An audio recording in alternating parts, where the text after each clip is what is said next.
Mr. Agent, what is it? Mr. Clinton. And triple. I'm Zanskana. No, by she. Yeah, what is it though? Takanzwa nematambudziko takanzwa kuti brother yenyu yakashayika. Agent.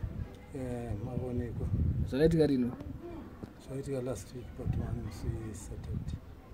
Ndoba takazomuvika. Akashaya uri musi wa1. Alright, wafane? Anga nechirwere cheshuga. Alright. Mungwa ni family? Ndi mwana wakasiya musikana. Iye you kid? Okay. So nyaradzo iri kurini? Nyaradzo iri kumusi wa30 October. Okay.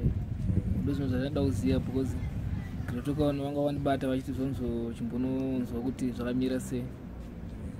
Vati zvonzo pane zvavanogona kusapota ndizvo vanga vataura. Vangaite basa nokuti zvinhu zvacho zvavatondoomera. Alright. Natoona achiro even musikana uyu angosara ega handizvo? Asara ega. Kumumzi vari akaita form 3 wakashaya. Ndio wakatanga kushaya mai vake. Alright. Anoita form 3 paHarare. Alright. Aiwa. Wachaona kuti wachaita sei? Hamuna zvinhu zvamuda kutaura?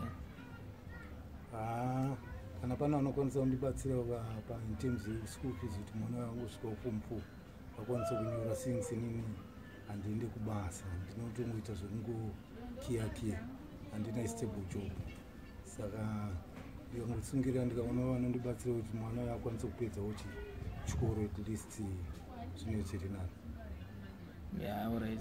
Meta basa. Alright, atotenga. Iripo. Thank you.